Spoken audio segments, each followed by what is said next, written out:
नमस्कार दोस्तों, मैं मंजीत कुमार झा आप सबका अपने YouTube channel PM study zone में स्वागत करता हूं। दोस्तों, अभी तक हमने पॉलिटी में भारतीय संविधान का विकास किस प्रकार हुआ, किस प्रकार अधिनियम आई वो देखा। उसके बाद हमने देखा कि भारत में जो संविधान बनी तो उसके लिए संविधान सभा का गठन किस प्रकार हुआ।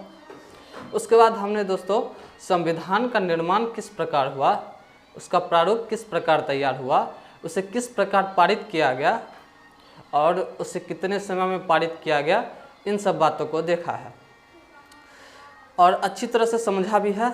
अब आइए उससे आगे की बातों को देखते हैं।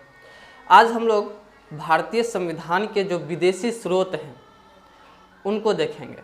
जैसा कि मैंने आपको पिछले वीडियो में बताया था कि भारतीय संविधान बनाने के क्रम में लगभग 60 देशों के संविधानों का गहन अध्ययन किया गया और उनसे कुछ कुछ प्रावधानों को लेकर के भारतीय परिवेश के अनुकूल बनाया गया।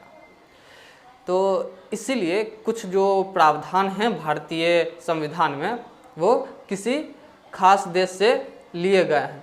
आज हम उन्हीं को देखेंगे, ठीक है। जैसा कि हम जानते हैं कि भारतीय संविधान के 75 से 80% जो प्रावधान हैं वो लगभग 1935 के भारत शासन अधिनियम से लिए गए हैं।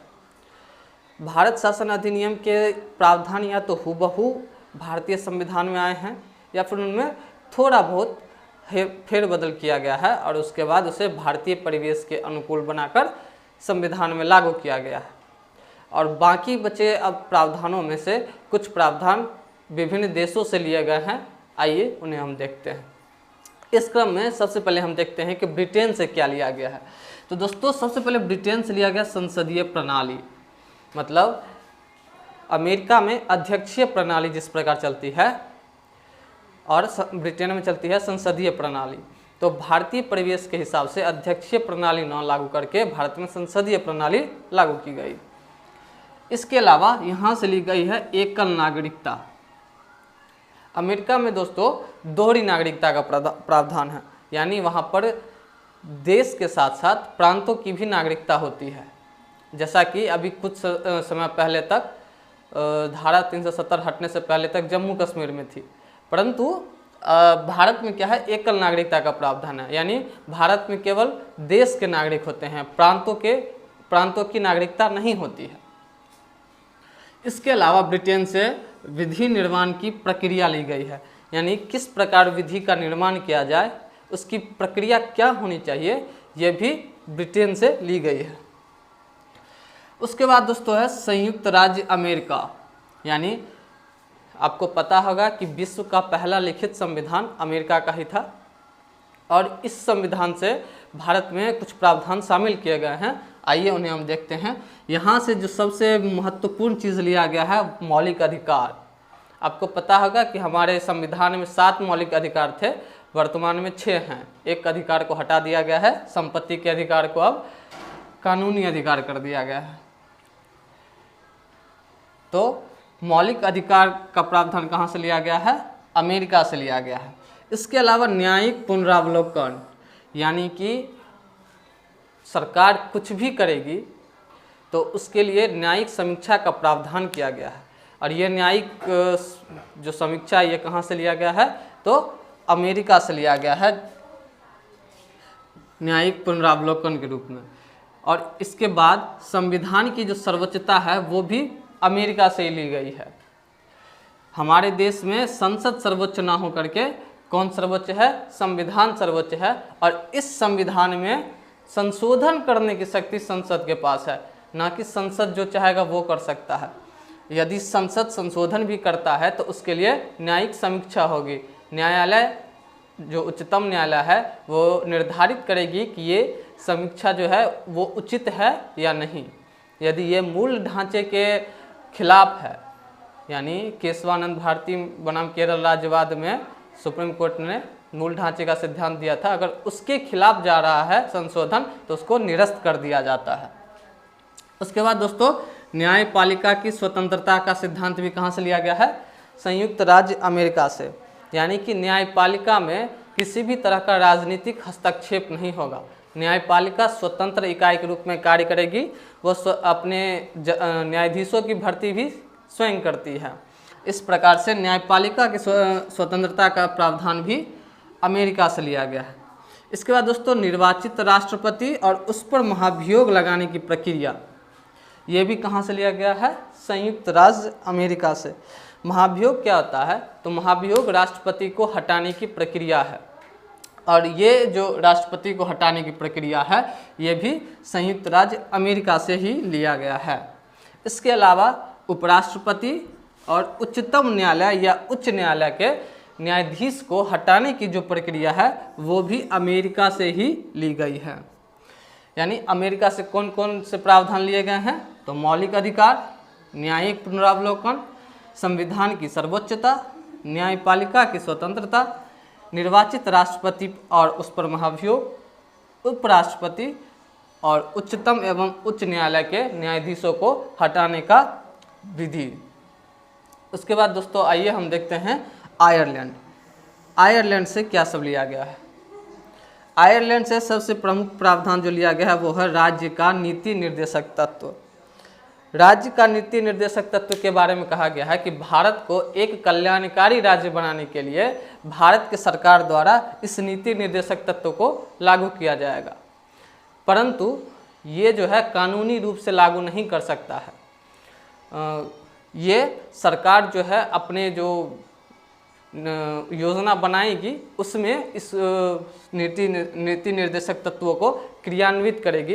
ये सरकार का कर्तव्य होगा कि देश को कल्याणकारी राज्य बनाने के लिए नीति निर्देशक तत्वों को क्रियान्वित करे। इसके लिए उस पर कोई प्रेशर नहीं कर सकता है, यानी कोई ज़बरदस्ती नहीं कर सकता है कि आपको लागू करना ही है। ये सरकार पर निर्भर है कि वो इसे किस प्रकार लागू करे। उसके बाद दोस्तों राष्ट्रपति के निर्वाचन की पद्धति जो है वो भी आयरलैंड से ली गई है। यानी राष्ट्रपति का निर्वाचन किस प्रक्रिया से हो, ये प्रक्रिया कहाँ से लिया गया है? आयरलैंड से। इसके बाद राष्ट्रपति द्वारा राज्यसभा में जो सदस्यों को नामित किया जाता है, जैसा कि आपको पता होगा कि राज्यसभा में 12 सदस्यों को राष्ट्रपति नामित करते हैं जो अपने अपने पेशे के वरिष्ठ व्यक्ति होते हैं, उनको राज्यसभा के लिए नामित किया जाता है। तो ये जो प्रक्रिया है ये कहाँ से लिया गया है? तो आयरलैंड से लिया गया है। अब दोस्तों देखते हैं कनाडा। कनाडा से कौन कौन से प्रावधान भारतीय संविधान में शामिल किए गए हैं। दोस्तों कनाडा से सबसे महत्वपूर्ण प्रावधान जो है वो संघात्मक विशेषता शामिल की गई है। संघ दो प्रकार के होते हैं, एक होते हैं फेडरेशन और एक होता है यूनियन। फेडरेशन में क्या होता है दोस्तों? तो फेडरेशन में प्रांत समझौते के आधार पर जुड़े रहते हैं और ये किसी भी वक्त समझौते से अलग हो सकते हैं, यानी उस संघ से अलग हो सकते हैं। जबकि यूनियन में ऐसा नहीं है।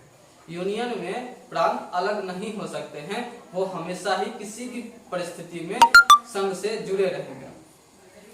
अमेरिका में दोस्तों फेडरेशन है, ठीक है, और कनाडा में यूनियन है। तो भारतीय संविधान ने अमेरिका पर कनाडा के संविधान को तरहीज देते हुए भारतीय व्यवस्था के रूप में यूनियन को लागू किया गया। यानी भारत में भारतीय संविधान में लिखा गया कि भारत राज्यों का एक संघ होगा, यानी इंडिया जो है वो स्टेट्स का एक यूनियन होगा।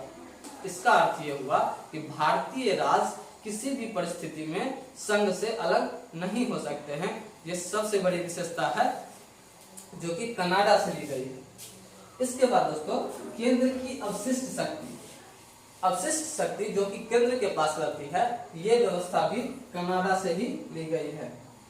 इसके बाद राज्यपाल की नियुक्ति विषयक प्रक्रिया, यानी राज्यपाल की नियुक्ति किस प्रकार हो, इसका प्रावधान जो है वो भी कनाडा से लिया गया है।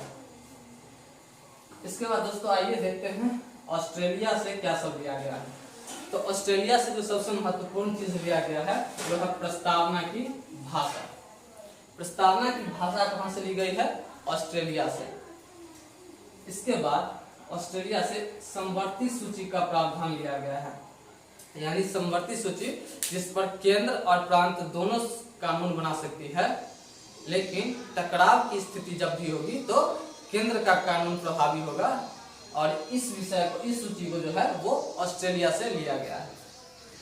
इसके बाद दोस्तों केंद्र राज्य संबंध, केंद्र और राज्य के बीच का जो संबंध है वो भी कहाँ से लिया गया है, ऑस्ट्रेलिया से लिया गया है। इसके बाद संसदीय विशेषाधिकार और संसद की संयुक्त बैठक, ये दोनों व्यवस्था भी कनाडा से ऑस्ट्रेलिया से ली गई है। संसद की संयुक्त बैठक जो कि राज्यसभा और लोकसभा दोनों की संयुक्त बैठक होती है, जो राष्ट्रपति के द्वारा बुलाई जाती है, ये व्यवस्था कहाँ से लिया गया है, ऑस्ट्रेलिया से ये व्यवस्था लिया गया है। इसके बाद दोस्तों देखते हैं रूस। एक्चुअली में अभी जो रूस है वो पहले सोवियत संघ हुआ करता था, तो हमारे जो ये रूस के प्रावधान है वो रूस से प्रेरित न होकर के सोवियत संघ के प्रावधानों से प्रेरित है। लेकिन चूंकि जब सोवियत संघ का विघटन हुआ तो ये रूस हो गया, इसलिए हम इसे वर्तमान समय में रूस ही पढ़ते हैं। तो रूस से क्या लिया गया, सबसे पहले जो लिया गया वो है मौलिक कर्तव्य। जैसा कि आप जानते हैं आर्टिकल 51A में कुछ मौलिक कर्तव्यों का प्रावधान है जो कि भारत के नागरिकों को पालन करना है। इन मौलिक कर्तव्यों का प्रावधान कहाँ से लिया गया है, रूस से लिया गया है। और इसके अलावा प्रस्तावना में जो न्याय का दर्शन है, 3 प्रकार के न्याय हैं, राजनीतिक, सामाजिक और आर्थिक, ये तीनों न्याय का दर्शन कहाँ से लिया गया है, तो रूस से लिया गया है। तो दोस्तों रूस से ये दोनों व्यवस्थाएं भारतीय संविधान में शामिल की गई है। इसके अलावा जर्मनी से आपातकाल का प्रावधान लिया गया है, यानी कब भारत में आपातकाल लगाया जाएगा, आपातकाल की स्थिति में देश के अंदर कैसी व्यवस्थाएं होंगी, इन सब बातों को कहां से लिया गया है, जर्मनी के संविधान से लिया गया है। यानी जर्मनी के सिद्धांत से आपातकाल के पूर्ण प्रबंधन की व्यवस्था को भारतीय संविधान में शामिल किया गया है। इसके बाद दोस्तों दक्षिण अफ्रीका के संविधान से भारतीय संविधान में संशोधन की प्रक्रिया को शामिल किया गया।